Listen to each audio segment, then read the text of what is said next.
Bonjour, nous sommes ici pour parler du dossier de l'attentat qui a déclenché les événements tragiques de 1994 au Rwanda, événement dans lequel deux chefs d'État africains, le président du Rwanda, Juvenal Habyarimana, et Cyprien Ntaryamira du Burundi, ont trouvé la mort avec l'ensemble de leurs collaborateurs. Et bien sûr, l'ensemble de l'équipage français, en 3 Français, le pilote, le copilote et le mécanicien navigant. Bonjour, mon général. Bonjour, monsieur Onana. Vous êtes donc Augustin Ndindilimana, vous étiez chef d'état-major de la gendarmerie, vous avez été ministre de la Défense du président Habyarimana. Et puis, à ma droite, le colonel Luc Marchal, qui était le commandant des casques bleus à Kigali et qui était chargé de la sécurité de la ville de Kigali au moment des faits. Alors, sur cette affaire de l'attentat qui a déclenché les événements, est-ce que vous, mon général, vous aviez l'impression que la sécurité du président Habyarimana était menacée avant le 6 avril 1994? Bon, merci. Je rappelle, avant que vous ne preniez la parole, que vous avez passé 14 ans de prison à Arusha pour rien. On peut dire, puisque vous avez été acquitté de toutes les charges qui pesaient contre vous. Et c'est la première fois qu'on vous voit sur un plateau pour parler des événements de votre pays que vous avez vécu. C'est ça, merci. Mais avant de parler de ces événements, je voudrais vous dire que nous sommes maintenant dans une période de commémoration. Et alors, nous parlons des chefs d'État, leurs collaborateurs. Nous parlons, vous avez déjà évoqué les casques bleus. Il y a les casques bleus qui sont morts. Il y a les pilotes. Il y a les gendarmes français. Et beaucoup d'autres personnes qui sont mortes. Bien sûr, les Rwandais, les Hutus, les Tutsis, les Tois. Donc, toutes ces personnes, je crois que nous sommes dans une période où nous devons penser à eux et honorer leur mémoire et surtout nous dire que ce qui s'est passé dans notre pays ne devrait plus revenir, ne devrait plus arriver. Donc je rends un profond hommage au président, à ses collaborateurs et à toutes ces personnes, des Rwandais comme des étrangers qui ont péri suite à l'assassinat du chef de l'État, il faut le dire. Voilà. Alors, reposez votre question. Alors, je voulais savoir si vous aviez l'impression, avant cet événement, cette attaque contre l'avion présidentiel le 6 avril, que la sécurité du président Habyarimana était menacée. Oui, il y avait des signes, et même on a parlé de cette menace et l'attentat, tout comme une autre action qui pouvait le faire mourir, c'était vraiment des choses qu'on pouvait avoir. Et la menace venait d'où? La menace venait de ceux qui ne voulaient pas de Habyarimana. C'est-à-dire? Ceux qui ne voulaient pas de Habyarimana, c'est le FPR. Et le FPR, il y avait des gens qui exprimaient clairement que Habyarimana devait disparaître. Je veux dire les Kanyarengwe, les pasteurs, c'était des gens qui avaient fui Habyarimana et qui, dans le contact que j'ai eu, disaient cet homme doit disparaître. Justement, dans une de votre dépositions au Tribunal pénal international pour le Rwanda, vous avez évoqué le fait que vous aviez eu des confidences qui, je crois, de la part d'Alexis Kanyarengwe, donc qui avait rejoint le FPR, qui avait une sorte de haine contre le président Habyarimana. C'est ça, je ne dirais pas de confidences, puisque il le disait quand j'étais avec lui et je dirigeais un groupe, une délégation, et cette délégation, ceux qui vivent encore peuvent en témoigner. Il disait bien, cet homme ne doit pas, nous ne pouvons pas cohabiter. Mais nous ne pouvons pas cohabiter, ça signifie que ça ne signifie pas nécessairement qu'on veut le tuer. C'est ça, on ne peut pas justement dire que absolument ça devait aller jusque-là, mais il y a ces signes. Il s'agit de, vous avez posé la question, est-ce qu'il y avait des signes? Donc ça c'est un signe qui est, c'est l'expression, les sentiments que les gens avaient, qu'ils ont exprimés. Mais sur le plan strictement militaire, est-ce que vous aviez des indices, par exemple, que les extrémistes Hutus, comme on disait, puisque vous étiez chef d'état-major de la gendarmerie, est-ce que vous aviez des éléments concrets sur le plan militaire qui vous donnaient l'impression qu'il y avait des gens du côté des Hutus qui voulaient tuer le président? D'abord, quand on parle d'extrémistes Hutus, des modérés, je crois que c'est des inventions que les gens qui essaient de travestir notre histoire ont imposées. Donc pour vous, terme extrémiste Hutu modéré, ça ne veut rien dire? Il y a dans toute société des gens qui ne sont pas d'accord avec les autres. Les uns le montrent assez... De façon véhémente. Assez véhémente, d'autres... Mais au point de dire que ces gens peuvent s'entretuer, eh bien, je ne pense pas que les Rwandais étaient dans un état d'extrémistes, de modérés pour arriver à s'entretuer. Mais est-ce que, en tant que chef d'état-major de la gendarmerie, est-ce que vous aviez la certitude que dans votre armée, il y avait des missiles SAM-16 qui pouvaient être utilisés pour abattre l'avion du président? Bon. Je dirais non. J'étais ministre de la Défense pendant bien sûr une courte période. Et après moi, c'était des ministres qui aussi étaient là, qui suivaient les démarches pour acquérir le matériel. C'est le ministre des Finances qui paye. Eh bien, le ministre des Finances, qui était de l'opposition d'ailleurs, une grande partie du temps, eh bien, il n'y a jamais eu d'acquisition de missiles. Et je donnerai d'ailleurs une petite précision pour ceux qui veulent affirmer qu'il y avait des missiles. C'est Mme Alison Desforges qui, ne trouvant pas d'arguments ou de preuves, a dit que j'avais commandé, étant ministre de la Défense, des armes en Égypte. Effectivement, j'avais commandé des armes, mais il n'y avait pas de missiles. Madame Alison Desforges était l'experte de Human Rights Watch, l'association des droits de l'homme des États-Unis. Oui, oui. Alors, colonel Marshall, il y a donc cet événement, le 6 avril 1994, qui reste, je dirais, une zone d'ombre dans les enquêtes sur l'attentat. C'est le fait qu'un membre du FPR, un certain Deus Kagiraneza, est venu prendre vos hommes, 10, le 6 avril dans la journée, le matin, et il les a amenés, on dit, au parc de la Kagera, enfin, on ne sait pas où, une expédition touristique pour certains, sans votre autorisation. Et le soir, ces gens sont rentrés après l'attentat, ce qui a fait courir la rumeur selon laquelle les Belges auraient été impliqués dans le dossier de l'attentat. Que s'est-il passé? Comment est-ce qu'on peut venir prendre vos hommes comme ça, sans votre autorisation? Non, là, pour répondre à votre question, c'est non. Il y avait des procédures écrites qui existaient, et ce cas de figure, pour cette escorte-là, j'étais le seul à pouvoir donner l'autorisation, parce que on sortait du rayon d'action des radios, et donc, à un moment donné, je n'aurais plus eu contact radio avec les escortes. Et là, je m'étais réservé, à moi seul, c'est le cas de le dire, l'autorisation d'accorder ou de refuser ce genre de mission. Mais je voudrais quand même expliquer que M. Kagiraneza, ce n'était pas un sous-fifre. Hein.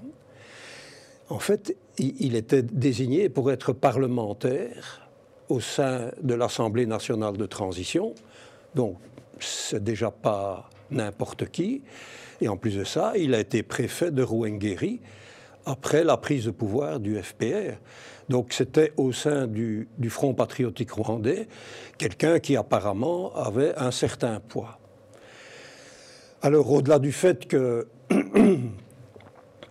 les procédures n'ont pas été respectées, je voudrais faire apparaître que M. Deus Kagiraneza, quand il a donné des explications sur la manière dont il s'était débrouillé pour organiser cette escorte, cette mission, il a prétendu qu'il connaissait très bien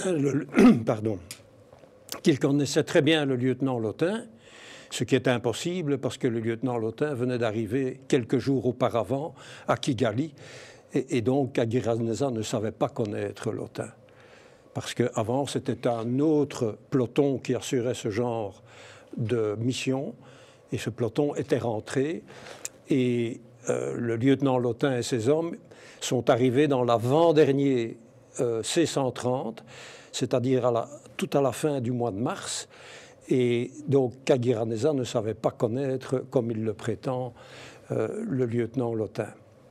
Alors il y a quand même un point qui est un sérieux point d'interrogation, c'est le fait que le but annoncé, qui a été officiellement donné après cette mission, c'était une visite au parc des Virunga. Or, ils ont été au parc de la Kagera, ce qui n'est pas du tout la même chose. Parce que s'ils avaient été au parc des Virunga, ils ne seraient pas passés près du lieu dit La Ferme, dans la vallée de Masaka, d'où les missiles ont été tirés le soir à 20h30. Et c'est comme ça qu'ils sont passés à 2 reprises près de l'emplacement d'où les missiles ont été tirés.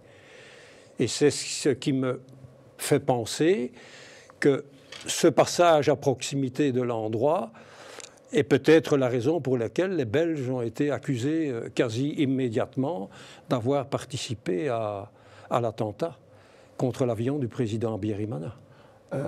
Mon général, vous vous êtes intéressé beaucoup à cette affaire des casques bleus, parce que du retour de cette mission qui, pour l'instant, est inconnue, qui n'a jamais été autorisée par le colonel Marshall, ces personnes ont été tuées le lendemain.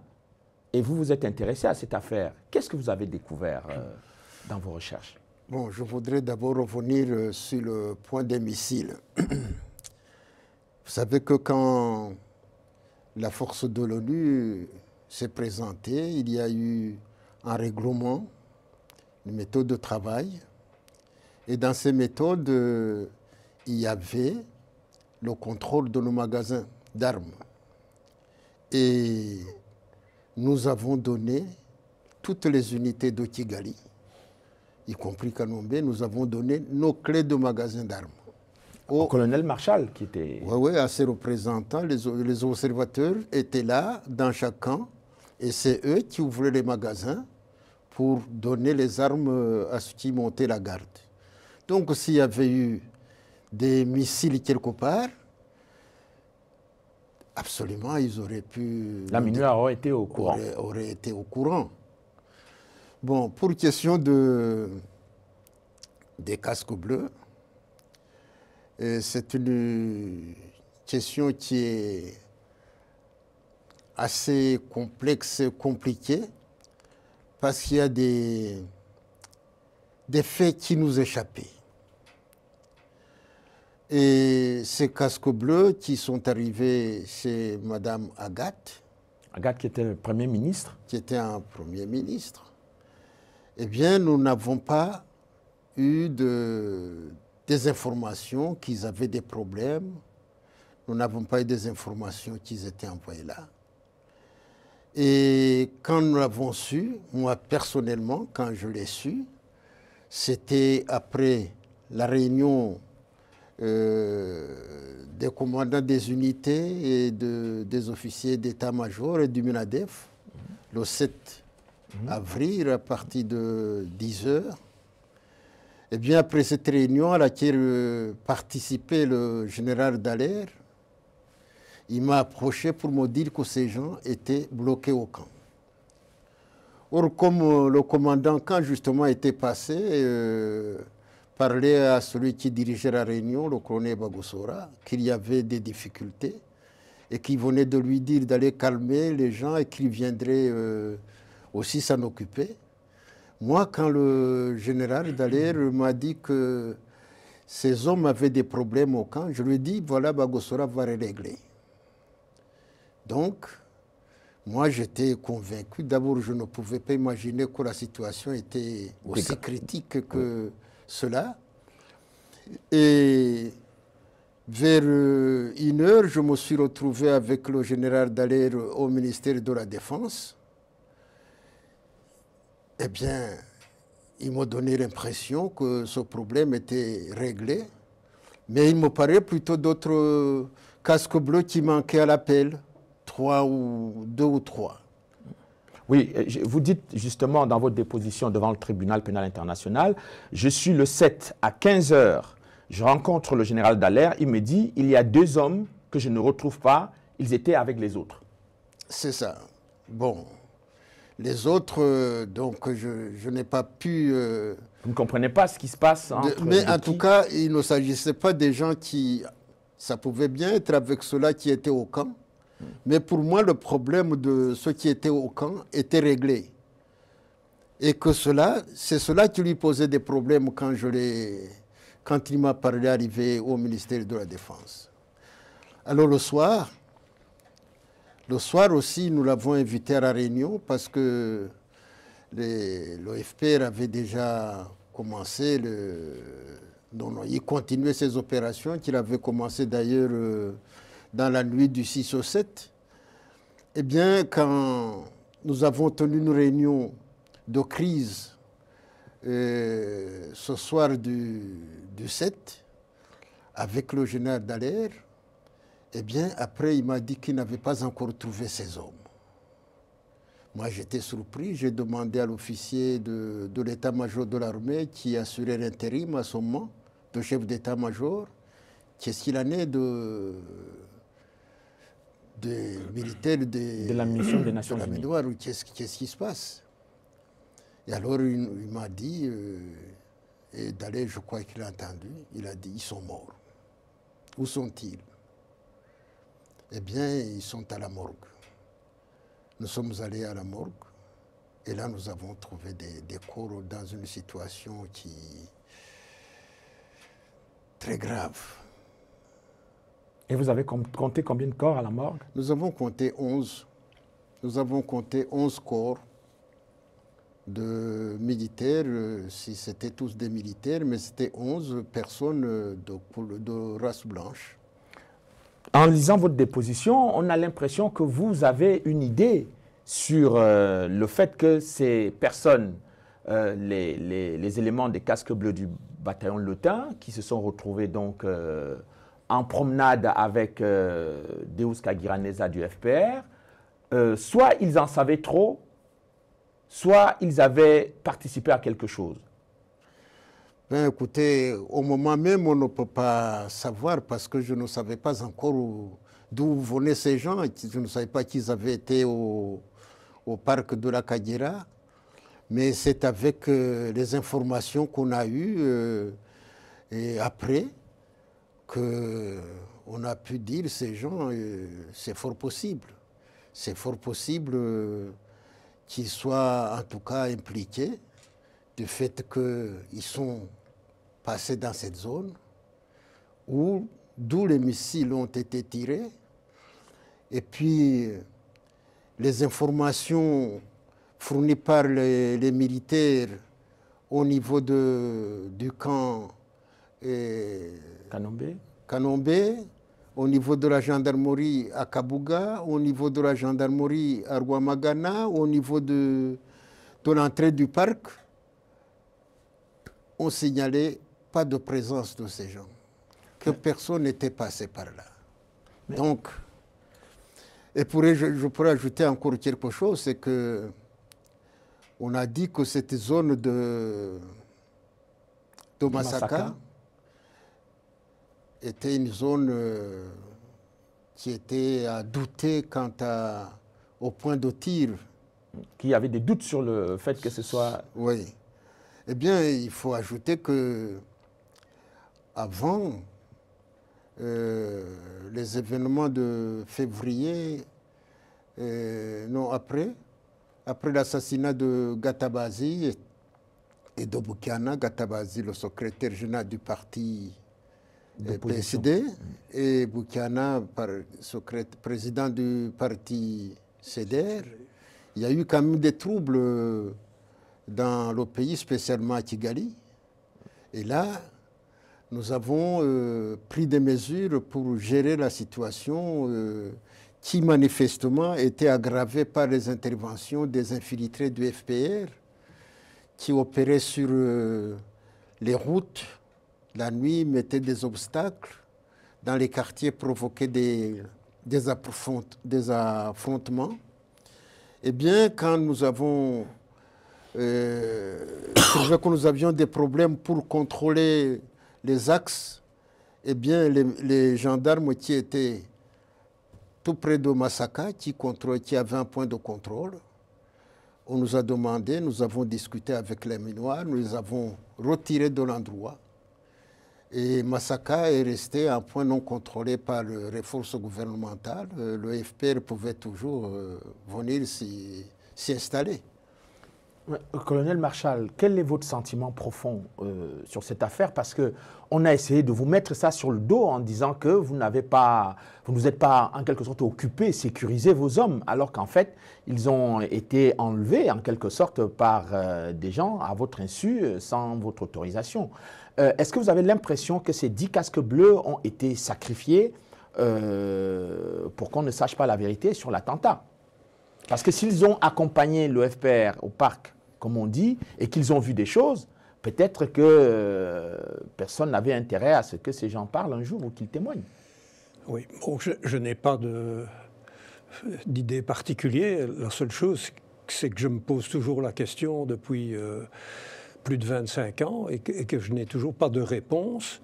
Malheureusement, la commission parlementaire belge sur les incidents du Rwanda ont qualifié cette mission d'escapade touristique, mais alors qu'il y avait quand même des éléments qui ont été fournis, puisqu'on m'a interrogé là-dessus lors des séances de cette commission, et qu'il est nettement apparu qu'aucune autorité, et encore je répète, la seule qui pouvait donner le feu vert, c'était moi, aucune autorité n'a été contactée, ni le quartier général du général Dallaire, ni le mien, où j'avais un officier en charge de régler toutes les escortes et les demandes d'escorte, ni au niveau du bataillon.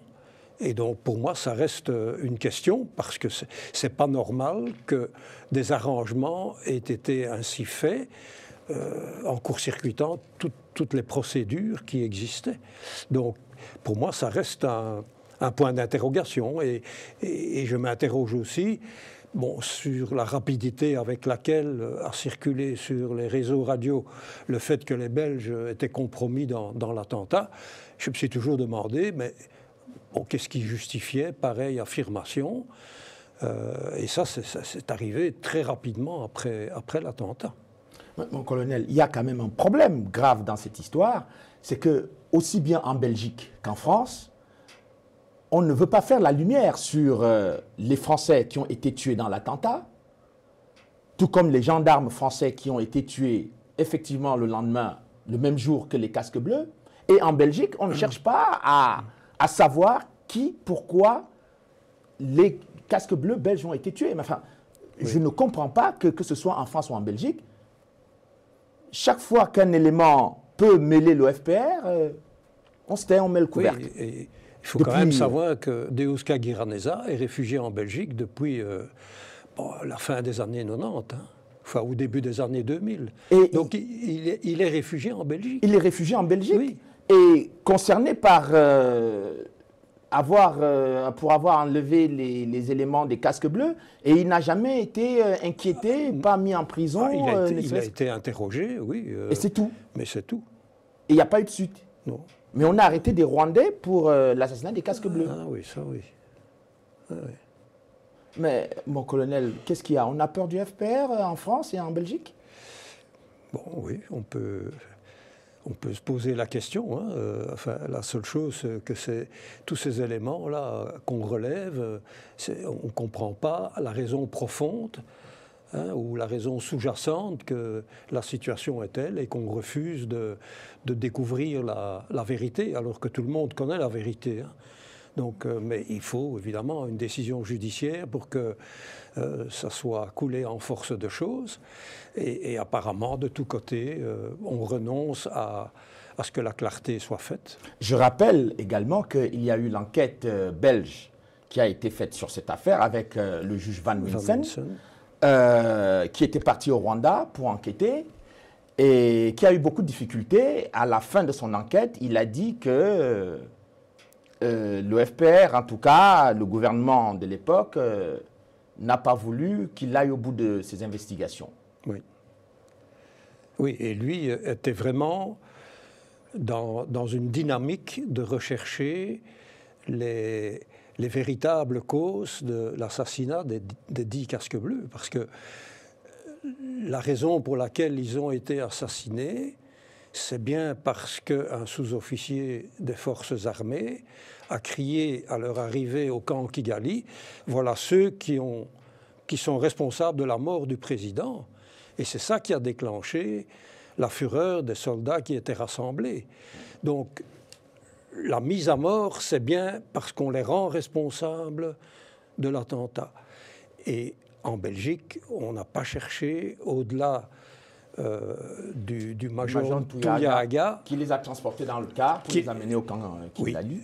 Et qu'au-delà de ça, bon, on a trouvé quelqu'un qui pouvait porter le chapeau et on n'a pas été plus loin. Pour finir, mon général, vous avez le même sentiment que quand ça concerne le FPR en Belgique ou en France, on se lave les mains? Je ne dirais pas que on se lave les mains. Parce que cette affaire de casque bleu, c'est quand même, vous vous êtes beaucoup impliqué dans ce dossier. Oui, je pense pour chercher la vérité. Je pense que cette vérité ne concerne pas seulement le FPR, parce que moi j'affirme que le FPR est impliqué dans tout cela. Mais je crois que cette vérité pourrait non seulement être dirigée sur Kagame lui-même seul, mais serait dirigée sur d'autres personnes et peut-être des gens qui commanditaient tout cela de très loin. De très loin. Est-ce que vous avez un espoir pour cette affaire, mon colonel, des casques bleus, qu'un jour votre honneur a été d'abord sali et lavé parce que la justice belge vous a quitté? Vous avez quand même été traduit devant la cour militaire, hein, ce qui n'était pas arrivé dans votre pays depuis la fin de la Seconde Guerre mondiale. Non, non, ça n'est jamais arrivé. Et vous, alors que tout le monde reconnaît, dans tout ce que j'ai écouté des officiers de la MINUAR qui ont travaillé avec vous, y compris les officiers rwandais, tout le monde reconnaît votre probité. Et on vous a traîné comme ça dans la boue. Mais je vous dirais que dans l'enquête française, vu ce qui s'était passé avec le juge Trévidic, j'ai écrit au juge Herbeau pour demander d'être à nouveau entendu. Sur l'affaire de Deus Kagiraneza. Sur l'ensemble de la problématique. Oui. Parce qu'il y a tellement de choses fausses qui paraissent être des vérités évident, ou comme la Bible, enfin, bon, qu'on ne discute pas. Et donc, j'ai officiellement demandé d'être à nouveau entendu. Bon, il n'y a eu aucune suite. Et dans ma demande, j'expliquais que moi, je souhaitais toujours savoir qui était vraiment responsable de la mort des 10 casques bleus. Parce que je ne suis pas convaincu que le major Touyahaga est responsable de leur mort. C'est bien ceux qui ont organisé l'attentat qui sont responsables. Et justement, un procès dans l'affaire de l'attentat aurait permis que les parties en présence viennent avec leurs arguments et qu'une fois les arguments exposés, bon, ben, le juge prenne sa décision souveraine, mais jusqu'à présent, on refuse que le dialogue, enfin, ou l'échange d'arguments se fasse. Et je disais, j'écrivais au juge Herbeau que c'était la dernière éventualité où l'on pouvait encore susciter un réel débat et duquel pouvait aboutir, eh bien, la réponse que je me pose toujours, qui est le véritable responsable de la mort des 10 casques bleus belges? Ben, écoutez, qui est responsable de l'attentat du 6 avril? Qui est responsable de la mort des 10 casques bleus belges?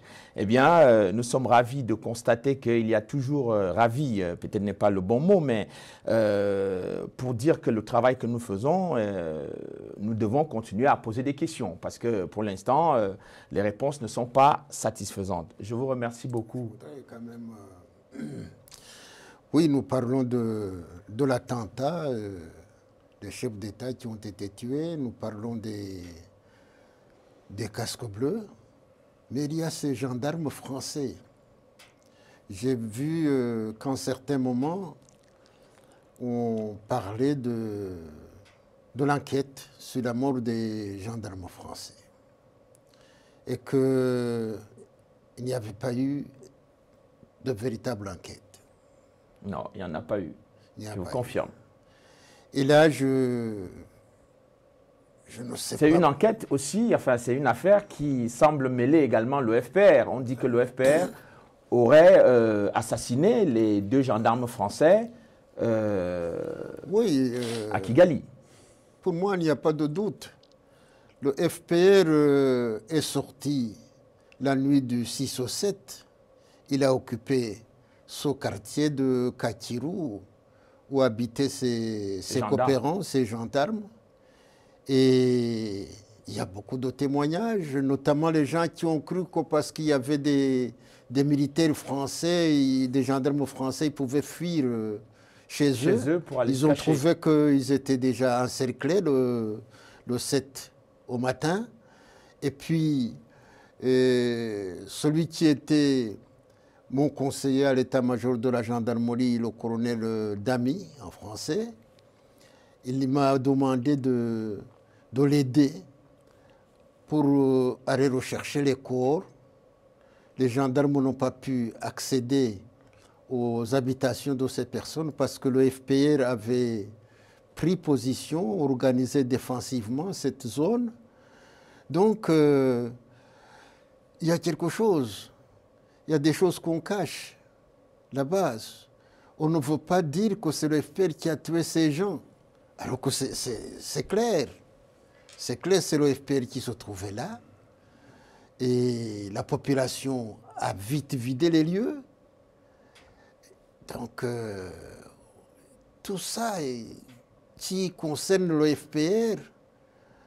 Il ne faut pas toucher. Il ne faut pas toucher. Il ne faut pas toucher. Voilà. Ben écoutez, nous avons essayé de toucher au plus près qu'on pouvait et j'espère effectivement que eh bien, les Français et les Belges auront un peu plus de courage que ça pour essayer de savoir dans cette tragédie rwandaise qui sont ceux qui ont tué effectivement leurs ressortissants, que ce soit les casques bleus ou les gendarmes français.